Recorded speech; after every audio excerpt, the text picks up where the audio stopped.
یہ کھلورا نما کار اپنی نوعیت کا ایک عجوبہ ہے جو نہ صرف پاکستان کی پہلی ہائیبرڈ گاڑی ہے بلکہ طلباء کی بنائی جانے والی اپنی طرز کی ایشیا کی پہلی کار۔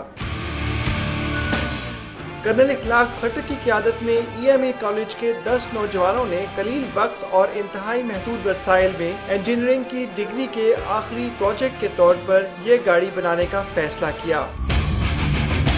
2010 میں ہم پاکستان کی سب سے پہلی گیسولین ہائیبرڈ وہیکل بنا کر ملیشیا لے کے گئے پاکستان کو ریپرزینٹ کرنے، اور اس نے سارے کے سارے کوالیفائنگ راؤنڈز کلیئر کیے۔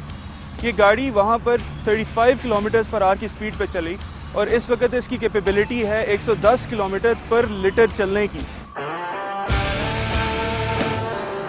یہ کار مکینیکل اور الیکٹریکل توانائیوں کو ملا کر پیٹرول کی انتہائی قلیل مقدار سے لمبے فاصلے طے کرنے کی صلاحیت رکھتی ہے۔ This is the first hybrid vehicle designed in Pakistan.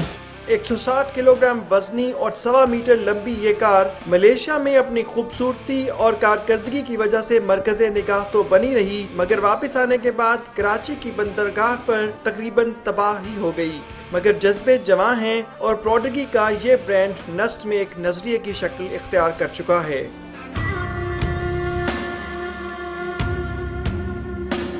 Do prototypes, ایک پروڈیجی کا نیکسٹ ورژن دیورم 2 پریپیئر کر رہے ہیں، اور ہم امید کرتے ہیں گورنمنٹ اور پرائیویٹ سیکٹر میں ٹیکنالوجیکلی بھی اور مالی طور پہ بھی فنڈ کرے۔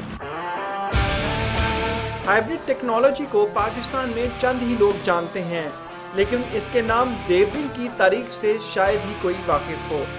دیورم 60 کی دہائی میں ترکی میں ایک جرنیل کے کہنے پر 3 ماہ میں تیار کی گئی، مگر یہ سڑکوں پر تو نہ آ سکی لیکن پاکستان کے ان نوجوانوں کے دلوں کو ضرور گرما گئی جو اس برانڈ کی اس کار کو پاکستان کی سڑکوں پہ لا کر تیل کی بچت بھی کرنا چاہتے ہیں اور ملک کو ایک نئی طرح کی کاروں سے روشناس بھی کرانا چاہتے ہیں۔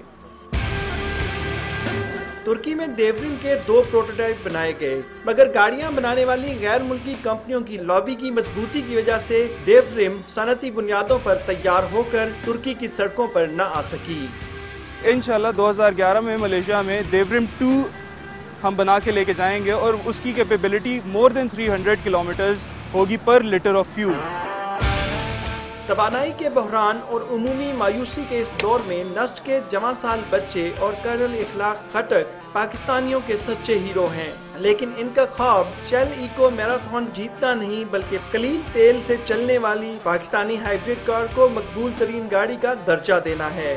اس کار کو تکنیکی طور پر مزید بہتر بنانے اور سڑکوں پر لانے کے لیے صرف ان کے جذبے اور شب بیداری ہی درکار نہیں۔ اگر ہم نے پچھلی بار اس کی فائبر گلاس کی باڈی بنائی ہے تو اس بار ہم اس کو کاربن فائبر کی باڈی میں لانا چاہ رہے ہیں، وچ از وے ٹو ایکسپینسو۔ اگر ہمیں کاربن فائبر کی باڈی لگانی ہے تو ہمیں کوئی فائنینشیل سپورٹ ہوگی تو ہم وہ کام کر سکتے ہیں۔ اسی طرح سپر کیپیسٹرز ہم امپروو کرنا چاہ رہے ہیں، موٹرز ہم تھریشولڈ وولٹیج بہت زیادہ لیتی ہیں، وہ امپروومنٹ چاہ رہے ہیں اس میں ہو جائے۔ پاکستان نہ صرف ہر سال لاکھوں پیٹرول اور گیس پر چلنے والی گاڑیاں درآمد کرتا ہے بلکہ اربوں ڈالر دوسرے ممالک سے پیٹرول خریدنے میں بھی خرچ کیے جاتے ہیں۔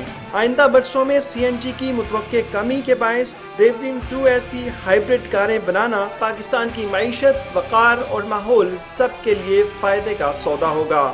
پروگرام آج کا عمران خان کے ساتھ کے لیے نوید احمد، کیمرامین شبیر احمد کے ہمراہ، جیو نیوز، راولپنڈی۔